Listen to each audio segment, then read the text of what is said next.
दो टाइप्स की एनर्जी पढ़ी, पोटेंशियल एनर्जी और काइनेटिक एनर्जी। इस टॉपिक में हम देखेंगे कि पोटेंशियल एनर्जी कन्वर्ट हो जाती है काइनेटिक एनर्जी में। अब ये एक ऑब्जेक्ट कंसीडर कीजिए, मैं इसे यहाँ से जब तक रिलीज नहीं करती तो ये स्टैटिक रहेगा, मतलब एट रेस्ट रहेगा, रुका हुआ होगा। जैसे ही मैं इसे ड्रॉप करूंगी ये ग्राउंड पे आके हिट करेगा। अब दोबारा से इसे ऊपर रखते हैं। इस पॉइंट पर रिलीज करने से पहले मैं आपसे पूछती हूँ इसकी काइनेटिक एनर्जी क्या है और इसकी पोटेंशियल एनर्जी क्या है। तो आप कहेंगे काइनेटिक एनर्जी 0 है, क्योंकि अभी तो हमने इसे ड्रॉप ही नहीं किया। ड्रॉप नहीं किया तो इसकी कोई वेलोसिटी नहीं है, कोई वेलोसिटी नहीं है तो ये 0 है काइनेटिक एनर्जी। और पोटेंशियल एनर्जी इसकी मैक्सिमम है, ऑब्वियसली जो भी इसकी हाइट है उसके अकॉर्डिंग इसकी मैक्सिमम है। जैसे ही मैं ड्रॉप कर देती हूँ इसे, ये नीचे आके हिट करता है। हिट करने से बिल्कुल 1 सेकंड पहले, थोड़ा सा पहले मैं आपसे पूछती हूँ इसकी काइनेटिक एनर्जी क्या है और इसकी पोटेंशियल एनर्जी क्या है। तो आप कहेंगे काइनेटिक एनर्जी मैक्सिमम है क्योंकि इसकी वेलोसिटी मैक्सिमम है, और इसकी पोटेंशियल एनर्जी 0 है क्योंकि इसकी हाइट ऑलमोस्ट 0 है, क्योंकि ये बिल्कुल ग्राउंड पे हिट करने वाला है। तो अब हम इसी ऑब्जेक्ट को दोबारा रखते हैं और 3 पॉइंट कंसिडर करते हैं। ए जहां से हम इसे ड्रॉप करेंगे, सी ये बिल्कुल हिट होने वाला होगा ग्राउंड को, एंड बी बिटवीन कोई पॉइंट। तो हम पॉइंट ए पर इसकी एनर्जी कैलकुलेट करते हैं। सबसे पहले इसकी काइनेटिक एनर्जी क्या है, ए पर 0 है। क्यों 0 है? क्योंकि इसकी वेलोसिटी 0 है। इसकी पोटेंशियल एनर्जी क्या है? पोटेंशियल एनर्जी हमें मालूम है कि वो वर्क डन ही होती है, जो हमने इसे नीचे से उठाकर वहां तक रखने के लिए हमने वर्क डन किया, which is equals to F D. F इस केस में ग्रेविटेशनल फोर्स है जो इसके वेट के इक्वल है, तो mg। और जो डिस्टेंस ट्रेवल किया उसने वो हाइट है a, जिसे हमने a से कर दिया। Potential energy is equals to mgh। Total energy a पर कहें तो काइनेटिक प्लस पोटेंशियल एनर्जी होगी, यानी पोटेंशियल एनर्जी जो है mgh है, काइनेटिक एनर्जी 0। ऐड करेंगे तो आंसर आएगा mgh। अब हम सिमिलरली पॉइंट बी पर कैलकुलेट करना चाहते हैं टोटल एनर्जी। टोटल एनर्जी के लिए हमें काइनेटिक एनर्जी कैलकुलेट करनी पड़ेगी एंड पोटेंशियल एनर्जी कैलकुलेट करनी पड़ेगी।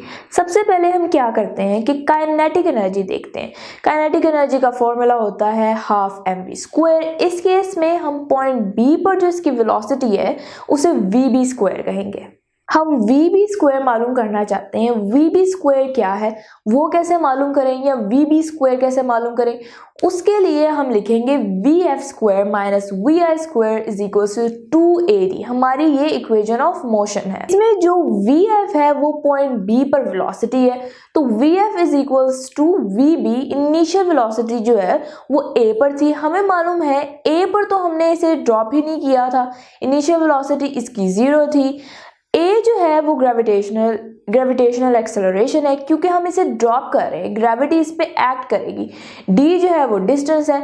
इस केस में हाइट जहां A से B तक है हम वो देखते हैं। हम उसे कोई भी वैल्यू लिख देते हैं कि ये x के इक्वल है। हमारे पास सारी चीज़ों की वैल्यू आ गई तो हम 1 बाय 1 डालते हैं। vf² की जगह vb² लिख देंगे। vi हमने देखा 0 है तो 0 a एक्सेलरेशन था, उसकी जगह ग्रेविटेशनल एक्सेलरेशन g लिख देंगे। d डिस्टेंस था, इस केस में हमारी वो हाइट है x को हम x लिख देंगे। तो हमारी इक्वेशन फाइनल बनी vb² is equals to 2gx। यहाँ से हमारे पास vb ही मालूम करना था, vb की वैल्यू हमने हाईलाइट कर दी। हमने 2gx कैलकुलेट किया, यहाँ से 2 से कैंसिल हो गया। काइनेटिक एनर्जी किसके इक्वल आ गई, mgx के, और वो हम वही लिख लेते हैं kinetic energy at b mgx। इसी तरह हम पोटेंशियल एनर्जी कैलकुलेट करना चाहते हैं। पोटेंशियल एनर्जी होगी mgh। b जो है b की हाइट है ग्राउंड से, वो मालूम करते हैं। अब अगर टोटल हाइट h है उसमें से उसने ट्रेवल किया x, फॉर एग्जाम्पल अगर 10 थी, 10 में से अगर 2 ट्रेवल कर सकती है, बाकी हाइट क्या होगी 10 - 2 यानी 8। इसीलिए हम इसे लिखेंगे h टोटल थी उसमें से x ट्रेवल कर लिया, बाकी कितनी बची h - x।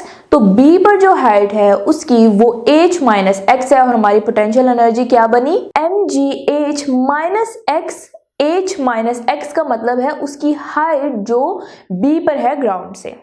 पोटेंशियल एनर्जी की वैल्यू हम यहाँ लिख लेते हैं। अब टोटल एनर्जी इक्वल होती है kinetic energy plus potential energy के। काइनेटिक एनर्जी हमने निकाली वो mgx है, वही लिख देंगे।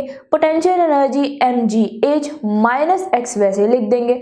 अब ये ब्रैकेट खोलेंगे, ब्रैकेट खोलने से mg मल्टीप्लाई हो जाएगा अंदर, तो mgh माइनस mgx।